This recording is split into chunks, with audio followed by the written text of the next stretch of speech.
4 മാസം മുമ്പ് വരെ ചിരിച്ച് കളിച്ച് രസിച്ചിരുന്ന, ഒരുപാട് വേദികളിൽ അറിവ് പകർന്നുകൊടുത്ത യുവപണ്ഡിതന്റെ പൊന്നുമോനാണ് പ്രിയപ്പെട്ടവരെ ഇത്.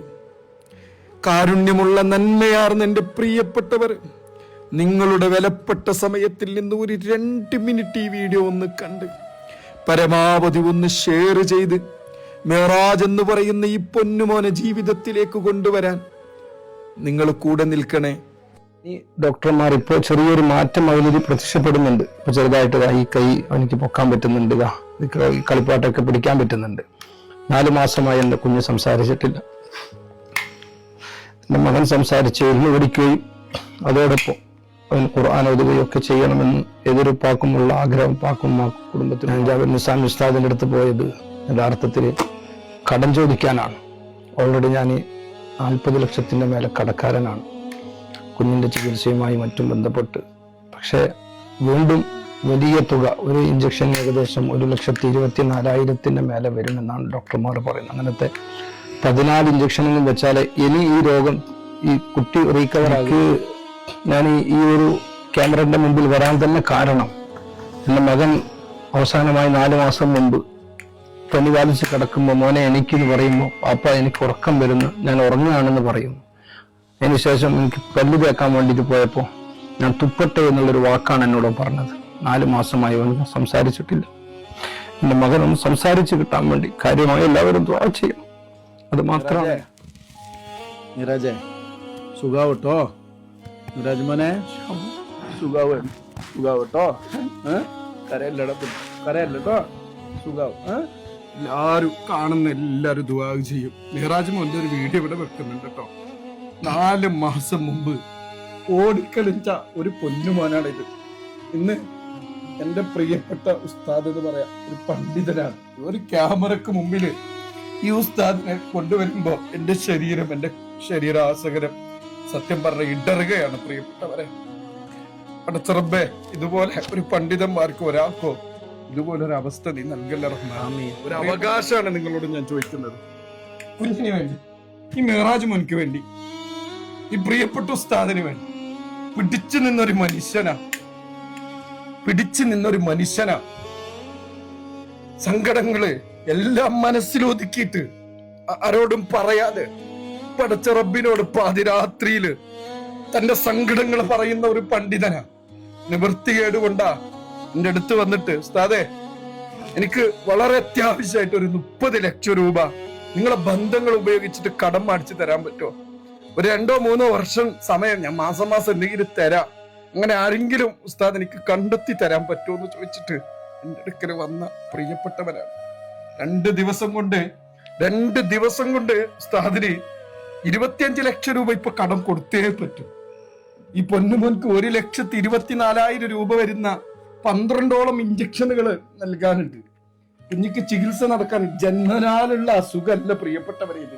ഓണം ചിരിച്ചിരുന്ന ഒരു പുഞ്ചു പൈതല് 4 വയസ്സായി ഉപ്പാന്ന് വിളിക്കാതെ ഉമ്മാന്ന് വിളിക്കാതെ നിൽക്കുന്ന പൈതലാണ് പ്രിയപ്പെട്ടവരെ. ദുആ ചെയ്യണം നിങ്ങൾക്ക്. എനിക്ക് അനീസ് മോനുണ്ട്, നിങ്ങൾക്ക് എല്ലാവരും അനീസ് മോനെ അറിയാം.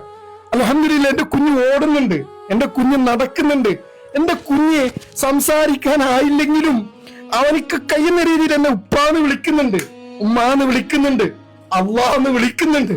ഈ കുഞ്ഞിക്കൊന്നും വിളിക്കാൻ ഇപ്പൊ സാധിക്കുന്നില്ല. ഈ ഉപ്പ പറഞ്ഞ വാക്ക് നിങ്ങൾ കേട്ടില്ലേ? ഒരു പിതാവിന്റെ നെഞ്ച് പൊട്ടുന്ന വാക്കാണത്. അവസാനമായിട്ട് ബ്രഷ് ചെയ്യാൻ പോകുമ്പോ ഉപ്പ ഞാനൊന്ന് തുപ്പട്ടെ എന്ന് ചോദിച്ച അവസാന സംസാരാണ്. ഉപ്പാന്ന് വിളിക്കണം, ഉമ്മാന്ന് വിളിക്കണം. ഈ പൊന്നുമോന് അഭിമാനം പണയപ്പെടുത്തിയിട്ടാണ് ഇന്ന് ഈ പ്രിയപ്പെട്ട പണ്ഡിതൻ നമ്മുടെ മുമ്പിൽ വന്നിട്ടുണ്ടെങ്കിൽ കൂടുതലായൊന്നും ഞാൻ വിശദീകരിക്കാനുള്ള ഒരു മാർഗമായി ഉസ്താദ് കണ്ടെത്തുന്നത് ഒരുപാട് ആളുകളെ പരിശുദ്ധമായ ഉംറക്ക്, അതൊരു ഇബാദത്ത് കർമ്മവും, അതോടൊപ്പം 10-40 ആളുകളെ കൊണ്ടുപോകുമ്പോ ജീവിക്കാൻ ആരുടെ മുമ്പിൽ കൈനീട്ടാതെ തന്റെ മക്കളെയും കുടുംബത്തെയും നോക്കാൻ ഇപ്പോഴും ഉംറക്ക് പോകാൻ വേണ്ടി ഈ കുട്ടിനെ വന്നിട്ട് 1,24,000 രൂപന്റെ ഇഞ്ചക്ഷൻ ഓരോ മാസവും കൊടുക്കണം. അതിനുവേണ്ടി ഇപ്പോഴും മറ്റേ 2 ദിവസം കഴിഞ്ഞാൽ ഒരുപക്ഷെ ഈ വീഡിയോ കാണുമ്പോ പ്രിയപ്പെട്ട ഉസ്താദ് ഉംറക്ക് പോവാൻ നിൽക്കാണ്. കാരണം ഇവിടെ കുട്ടിന്റെ കാര്യേൽപ്പിച്ച് എന്തെങ്കിലും കിട്ടുമ്പോ ജീവിക്കാൻ വേണ്ടിയാ. 10-40-50 ആളുകളെ കൊണ്ടുപോകുമ്പോ എന്തെങ്കിലും കിട്ടും, അതിനു വേണ്ടിയാ. ഉസ്താദ് പറഞ്ഞത് എനിക്കൊരു വീടുണ്ട് ഉസ്താദ്, ആകെയുള്ള ഒരു വീടാ, ഇത് ഞാൻ വിൽക്കാൻ പലതവണ തീരുമാനിച്ചതാ. പക്ഷെ വിൽക്കുമ്പോൾ ഒരു മാനസികമായ ഒരു പ്രയാസം എന്താ വെച്ചാല്, ഇതിന് ഒരു രൂപ പോലും ഞാൻ അധ്വാനിച്ച പണമല്ല, ഞാൻ സേവനം ചെയ്യുന്ന മഹല്ലുകാര്, നാട്ടുകാർ, എന്റെ പ്രിയപ്പെട്ടവരെ സഹായിച്ച വീടാണിത്. ഇത് വിറ്റ് ഞാൻ എന്റെ ബാധ്യതകൾ വീട്ടിൽ കഴിഞ്ഞാല് എന്റെ കുഞ്ഞിനെ ഞാൻ എവിടെ കൊണ്ടുപോകും? എന്റെ കുടുംബത്തെ എവിടെ കൊണ്ടുപോകും?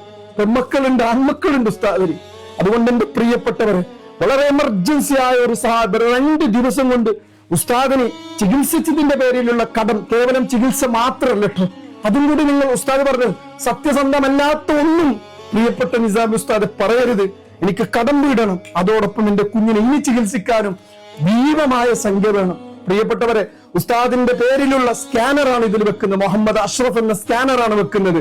നിങ്ങൾ അതുപോലെ ഗൂഗിൾ പേ, ഫോൺ പേ ചെയ്യുമ്പോൾ 20 ആളുകൾ ഇപ്പൊ പൈസ ഇടുമ്പോൾ ബ്ലോക്ക് വരും. പരമാവധി നിങ്ങൾ സ്കാനർ വഴി സഹായിക്കണം, അക്കൗണ്ട് നമ്പർ വഴി സഹായിക്കണം. നിങ്ങളൊന്ന് മാക്സിമം ഏറ്റെടുക്കും. കാസർഗോഡ് UPS തങ്ങളുടെ മകനാണ്. ഇതുവരെ ഇങ്ങനത്തെ ഒരു വിഷയം പറഞ്ഞിട്ടില്ല. ഉസ്താദിന്റെ മകന്റെ വിഷയം വന്നപ്പോൾ കടവും പ്രയാസവുമായി ഉസ്താദ് നടക്കുമ്പോഴും തങ്ങളെ ഒരാളെ മുമ്പിലും കഴിഞ്ഞിട്ട് ഇജ്ജത്തുള്ള ജീവിതം നമുക്ക് വേണമെന്ന് എപ്പോഴും പറയുന്നു ഉസ്താദ്. അതുകൊണ്ട് നമ്മളാൽ കഴിയുന്ന നല്ലൊരു സഹായം നൽകി ഉസ്താദിനെ സഹായിക്കുക. ഞാൻ അഷ്റഫ് നാലത്തെടുക്ക. ഞാൻ ഈ നാട്ടിലൊരു പൊതുപ്രവർത്തകനാണ്. എൻ്റെ നാട്ടിലെ ഉസ്താദിൻ്റെ കുഞ്ഞുമോനാണ് ഇത്തരത്തിലൊരു അസുഖത്തിൽ വളരെ ബേജാറിലുള്ളത്. എല്ലാവരും വളരെ ആത്മാർത്ഥമായിട്ട് പലതുള്ളി പെരുവെള്ളം, ചെറിയതാണെങ്കിലും വലുതാണെങ്കിലും വലിയ എമൗണ്ട് ആണെങ്കിലും വളരെ ആത്മാർത്ഥമായിട്ട് ഈ കുഞ്ഞിൻ്റെ നമ്മൾ ചെറിയ ചിലവാക്കുന്ന സംഖ്യയിൽ നമ്മൾ ചിലവാക്കാനൊക്കെ അയച്ചുകൊണ്ട് ആ കുഞ്ഞിനെ ജീവിതത്തിലേക്ക് തിരിച്ചു കൊണ്ടുവരാൻ വേണ്ടിയിട്ട് എല്ലാവരും ആത്മാർത്ഥമായി ശ്രമിക്കണമെന്ന് അഭ്യർത്ഥിക്കുകയാണ്. അസ്സലാമു അലൈക്കും.